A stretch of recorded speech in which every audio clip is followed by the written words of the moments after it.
Good afternoon, welcome back. This is Saima. If you haven't met me before, I make content on the nursing stuff, immigration questions, and all about me, to be honest, as a nurse here in the UK. So in today's video, I'm going to talk about how to become a better nurse. So if I'm going to share maybe 8 to 10 points here. So if you are a newly qualified and you're going to start work, or you are just becoming a nurse, this video is going to be very useful, so keep watching till the end. I'm sorry if there is any noise or anything like that. My son is wide awake. He was asleep when I started making video, but I was still preparing and he got up. So if you hear any other voice than me, it's him. Okay, so let's dive into the video without any further delay. The first point I want to highlight is I want to give you some practical tips. Whatever department you work in, when you go to your shift, check if go through after the handover, you go through the patient notes, patient medical notes, and see if they have any appointment, if they have any procedure, or if they have any kind of Parkinson's medicines or something like that, or if they have their dressing changed today. So make a list for you. It will save you time and it will help you be organized. Okay, so what I do is I take a small paper with me when I go to a shift. I write down the things that are due, or when the nurse is giving you handover, if there are any outstanding jobs that you are going to do today, okay, that you must do and not forget. Like, write it down. Yeah, make a list, and doing this will save you time, and then you can organize yourself and you can manage your time in a better way. Okay, that is the first step. The second thing I want to say is just be very flexible, adaptable to the environment, adaptable to the area you're working in, whether it's your own ward or you are moved somewhere else in the other department to work. Just be very flexible and adaptable, and it will help you to be organized in your department, in your on your shift, and also it will be very it will make you confident. And we as nurses, we are flexible, we just go with the flow. But if you are someone who is struggling, these are the tips for you. Okay, so being flexible can be very easy in saying, but there are different circumstances a person or a nurse can go through, especially if you are not in your own department or you are being moved somewhere else. You need to know the routine, and you can ask questions as many as you like. And there are some people, they don't like to be working in a totally different environment. I know first shift can be very troublesome, can be very daunting, but being adaptable for nurses, it's good, it looks good, and it should be like that. Okay, because our job is like that. We have different patients each day, and they keep on changing, so you don't deal with certain kind of patients, they change every day. So being flexible, if you have that positive attitude that you will just go with the flow and you are ready to adopt to the situation that you are in, it will make your life a lot easier. Okay, the third thing I want to say is about the observation. Be a good observant in your workplace. Okay, what do I mean by that is you are a nurse and you are the one who is with the patient. You need to be careful about your surrounding. You need to be careful about the items that are there on the patient's bedside according to their diagnosis. If you are dealing with someone who is suicidal, or they shouldn't be having any metal cutlery, they shouldn't be having the wires hanging around there. So make sure you declutter the area very nicely and remove the things that shouldn't be there.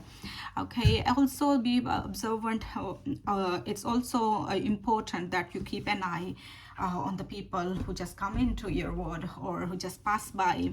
Why is it important? Because we are in the wards or in the ICU or in the restricted areas. If you're in the restricted area, no one can enter without the security ID. But if you are in not in the restricted area, people will pass by. And also, if someone comes to see your patient, it is your right as a nurse to ask them for their ID. If they are coming from a different hospital, maybe they're a doctor or a nurse or any other consultant or a social worker or a manager from the care home, they came to see your patient. But always ask them, can you show me your ID? Why is it important? Because of the confidentiality of the patient, and we cannot share any medical information with anybody else other than the medical professionals who are in there to provide care to the patients. Okay, so if someone is coming to see your patient from outside, you need to know who that person is, check their ID and write it down in the documentation when you do that, this person or social worker, whoever came to see the patient, and what was the outcome. Most probably they're going to write it in the medical notes, and you can see it from there as well, that what they wrote about their assessment today. Okay, so being a good observant is very, very important. Also, like, you are the one with the patient most of the time, so if the family member or someone calls to ask about the patient, you can answer it in a better way if you being very observant about their surroundings, about their eating habits, about their intake output, and about their behavior and their thoughts. Okay, so I've given you the example of suicidal ideations or suicidal patients. So if you are not observant, if they have any wire around their bed, maybe oxygen tubing or suction tubing, they can just strangle themselves. So we don't want that. So you need to be very careful. Okay, the fourth point I want to say is about eager to learn. Okay, so we as nurses, we should be always very we should be willing to learn. I'm sorry, I'm getting disturbed. So yeah, so we need to be we learn all throughout the shift, all through our life, or through our nursing career. So if you are someone willing to learn, it doesn't matter where you work, which area you work, you will be learning everything new. And then because as a nurse, it should we need to possess this quality, willing to learn, and it will make you confident enough to work. It will make you the perfect nurse if you are willing to learn, because by learning you will be confident enough to do your procedure, to speak to the patients, to the families, and it will increase your knowledge. What I'm trying to say. Okay, so if willing to learn everything new can make you a better nurse. The other thing I want to highlight is the fifth point is being assertive, and just be very confident in whatever you say to the patient, and be mindful what you are saying. And because you are the advocate of the patient, you need to speak on behalf of the patient, on behalf of the family, and on I'm sorry. Yes, so be assertive.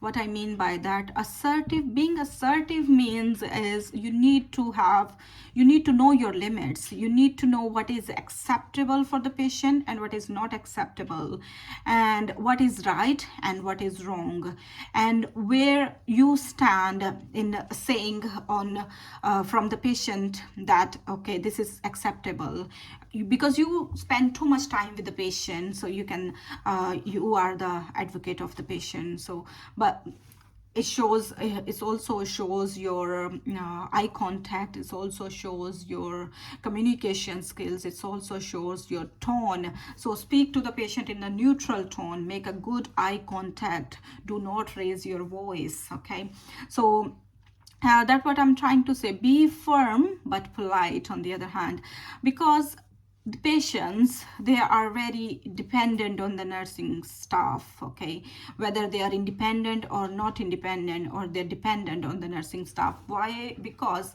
if they are there under your care, even to get some water, they'll ask you. Okay, they'll ask you, can you get me some water? Okay, just be very polite. Even if you are asking your patient, oh, can you take your medicines, include the word please, because manners, they don't cost you anything. Yeah, so can you please take your medicines?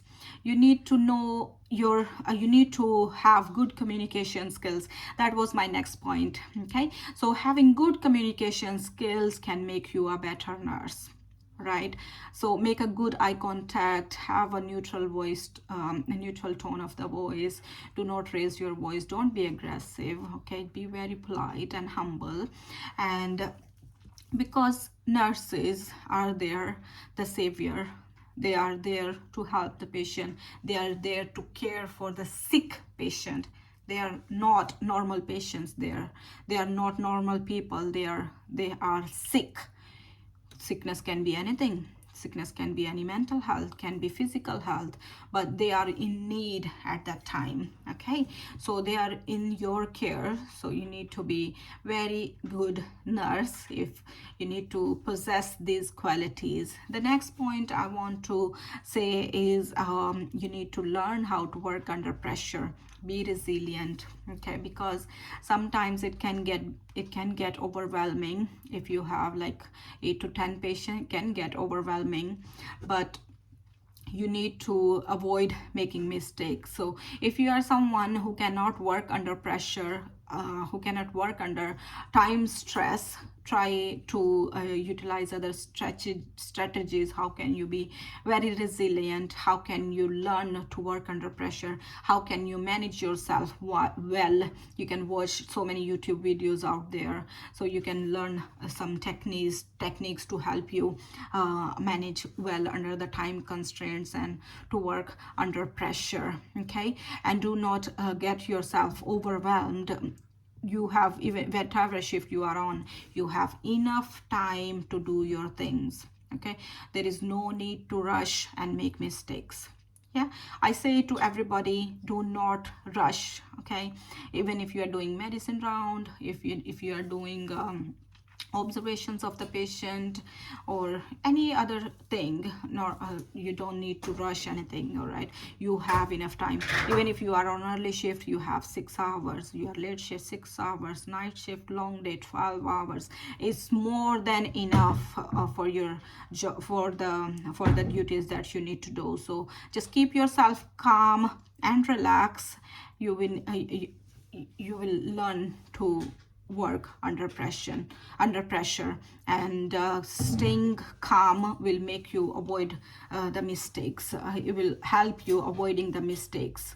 And when you are very calm, you will have good understanding of the patient's diagnosis. You will have better communication skills with the patients. You will not rush, because if you are working the NHS, most of the people, like in my department, let me talk about my department. I work in the general medicine, and it's most of the patients are elderly. So if I'm rushing things, and they are with, most of them are with the mental health problems, so if I'm rushing things, they may feel like they may not get anything what I'm trying to say. So do not rush anything. Take the time to speak to them, because mostly elderly people, they are old, and they like they want you to speak very clear, be transparent, and give them time to understand, because some people may not be very quick in understanding, and always speak to them with respect. Then they'll give you respect as well.